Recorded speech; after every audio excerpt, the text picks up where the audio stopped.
Hello, welcome to Precontation Points Video Snark. I read books and talk about what went wrong. I'm continuing my read-through of Alienated by Melissa Landers. Not the first video, go check out the others. Links are posted below. Chapter 16. It's almost Christmas, and Kara wonders what she should give Elix. She wants to give him something that he can put in his room that'll remind him of his time on Earth. She knows that she's going to miss him once he's gone, especially since she herself won't leave for the other planet for a while after this. But she's really hoping that once Elix is gone, that things will go back to normal. Which I doubt that, but it's always nice to hold that hope that society will wake up and wonder why they're putting so much emotional energy into hating people. As Kara, Elix, and Eileen prepare dinner, Kara laments that Elix is good at this too. He brags that he finally beat her high score at the puppy game the other night. Kara then accidentally slices her finger, which results in the cliche, "Oh no, you've cut yourself, let me take care of you" moment from Elix. And Eileen shows the children from the kitchen, and Elix takes her outside where he says that she'll probably be okay. Kara asks if he's not tired of the questions for the blog yet and says that her followers want to know about the evolution of the species, that a lot of them think that it's the way that humans are going, but Elix is quick to point out that his species ended up like this because of carefully controlled breeding. Things are going to get worse for the humans if they're allowed to simply breed with whomever catches their fancy at any given time. He lists off some minor things, like how they don't have appendixes, how he can regulate his body temperature, although it's a pain so it's easier to put on a sweater, and that they have more advanced lung capacity. Kara finally works up the courage to ask him about his people's weapons, off the record. Elix doesn't answer and points out the clearing that they've come to. "If anything happens and we get separated, I want you to meet me right here." "What do you mean, if anything happens?" He lowered his head to deliver a solemn look. "One of these days, things could get violent. Your military will probably protect us both, but I picked this spot as a rendezvous point." If this was real life, I might say that he's worrying over something that's unlikely to happen. But this is a book. We're in chapter 16 of 27. Obviously, something is going to happen, which is probably for the best since there's only so much of showing other people being racist Richards. Like, we get it. Please throw something interesting at us. Kara asks why that clearing, and Elix shows her that there's some sort of spacecraft parked there invisible. Kara naturally wants to take it for a ride, but Elix says no, emergencies only. He also reminds her that punishment on his planet is a brutal whipping. He distracts her by telling her about the weapons. "We call it Ipal, which means end. It delivers a concentrated pulse of energy that disrupts the heart's rhythm. The victim dies instantly without pain and no destruction to the tissue. There are Ipals used for individuals during an execution, for example, and there are larger ones used to neutralize a more comprehensive force like an opposing battalion." He then says that his people aren't violent and wouldn't attack without a really, really good reason. Kara is quiet about this and understands why he hasn't said anything about this. People like Ron literally work themselves into a frenzy over a cancer cure. It doesn't take much to imagine how people would react to something like the Ipal. Kara then asks if this is where he's been coming when he sneaks off into the forest. For as smart as Elix is, it takes him a moment to realize what she's talking about. He badly lies, and Kara's like, he thinks that I'm stupid enough to believe that. Chapter 17. The next day, Kara has a nightmare. She has to run to the forest to get into Elix's escape ship. But then Tori and Eric show up, but only the Tori and Eric from when they first met, when they were younger and things were less complicated. Elix wakes her up, and Kara is embarrassed that she fell asleep in math class. Officer Blake has escorts them to Kara's locker, which she shares with Elix. Out in the hall, Tori gestures for Kara to meet her in the bathroom, but Kara apparently learned her lesson the first time. The friend that Kara once had is long gone, replaced with a hate-filled puppet of her former self. Eric comes over and Tori leaves, but not without glaring at Kara one last time. Elix then uses his mind speech on Kara, which stirs her so much that she starts kind of yelling about it, and her yelling startles Officer Blake. Later, the two of them practice mind communication at home. She can feel his emotions through the connection, but not the mental image she wanted to send to her. They stop when Kara says that she has a mild headache, and Elix gets her some tea. As she's drinking it, she asks him if he has a girlfriend back home, and when he says no, she asks about Cyrene. However, this is where the cultural differences come into play, because when he says that his relationship with Cyrene is special, he doesn't mean it in the same way Kara means it. This leads to him confessing that he's never kissed anybody before. Kara is more shocked about that and apparently forgot that everybody on his planet thinks that physical touch is bad. He then kind of double dog dares her to try out this alien thing that they do, and the best I can offer to describe the scene is cuddling, but scientifically. He measures her heart rate, and when it starts to increase with his extreme nearness and sensual touches, he mentally celebrates that she's into him.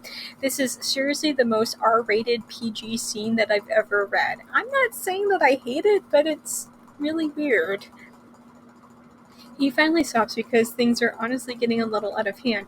He kind of teases that he didn't want to send her into cardiac arrest in an attempt to ease some of the tension that's building. Kara feels kind of angry that he's treating her body like some sort of game that he can master and challenges him to accept a kiss from her. But as they sit down on the ground together, Kara realizes that this isn't a game. He's honestly as into her as she is into him. That gives her the courage to kiss him, except that because of the research he'd done earlier, he's kind of really good at kissing and knows exactly what to do. They make out for a while and things get pretty heated. They only stop because Elix says that he thinks Eileen is home now. Kara measures his pulse and is happy that his is more elevated than when he stopped his alien cuddling. She asks that they're okay and he assures her that things are peachy between them, but Kara realizes that she's kind of already in love with him. She tries to tell herself not to get too attached because he's going to go home and then she won't see him anymore, but then she's like, too late!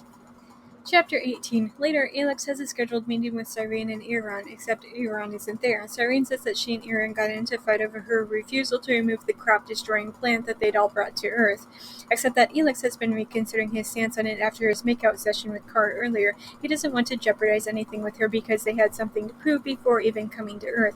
However, as mentioned over and over, Cyrene isn't having a good time on Earth and her host is a terrible person. She's angry at Alex having clearly picked Kara over her own long friendship, and the two of them get into a fight about it. Cyrene had barely hung up when one of the elders calls Alex. He wants to talk about the water. He's surprised that all three of their water samples show extreme plant generation in it. They talk about some nanoparticles that have been introduced into the world in a well-meaning effort to try and foster plant growth in more hostile environments, but has apparently escaped into the world in general and is causing some problems. The World Health Organization asked the aliens to look into it, which is why they had to collect samples, and right now things are fine, but eventually it'll destroy all water habitats, which will make Earth unlivable. The elder goes on to say that they can fix this. Alex thinks that one of the subspecies of the plant that he and his friends brought could resolve the issue, but the aliens helping them hinges on the humans accepting the alliance. Alex mentally kicks himself because he's been trying to sabotage the alliance this entire time. The way would allow humans to perish? It couldn't be true. Once they learn what's happening, wars will erupt, millions of innocents will die long before the planet does. With all the motion of stone, Sepha answered, if we cannot coexist peacefully, they aren't worth saving. He has a point, though.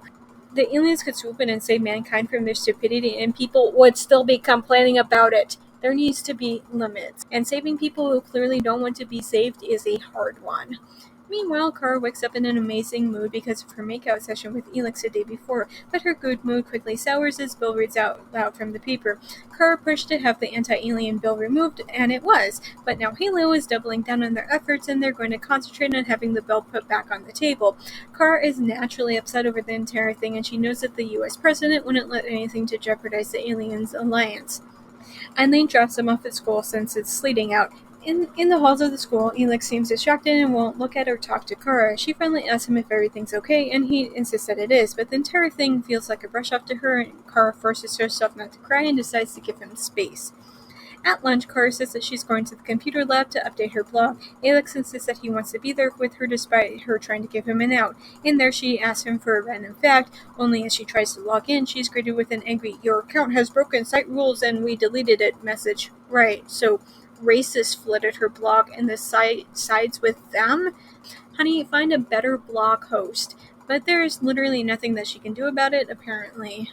Thanks for listening to my book Snark on YouTube. New videos are up every Monday, but stick around because I sometimes drop random videos on other days too. Just as a reminder, even if you can't financially support me, there are other ways to help me out. The first is watching this video as well as all my other videos. It's also important to like and subscribe. Finally, you can share this video with all of your friends so that they can help as well. If you're already caught up with all of my videos, you can go to Tumblr for my main book Snarks, always free and updated every morning. And if you've already read all of my main Snarks, then you can find even more Snark on my Patreon. You can access it for $1 a month. Members also get early access to my main Tumblr Snark. Special thanks to Dawn, Phoebe, and Nikki for supporting me on Patreon already. If you want to hear your name in my video next week, either support me on Patreon or make a one-time donation. Do you like my Snarks so much that you want me to snark your writing? I do that too. For just $6 per chapter, I will tell you how awful that your writing is. But not to worry if you feel like you couldn't take the criticism. I also offer regular book editing as well, just 1 cent per word. You can contact me on any of my social media platforms if you have further questions.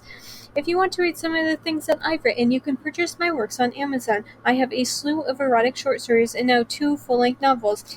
I also sometimes run flash sales on my stories, and if you don't follow me on any social media, you might want to do so just so you can know when I might be offering more things for free. Links for everything will be posted below. See you next week, guys!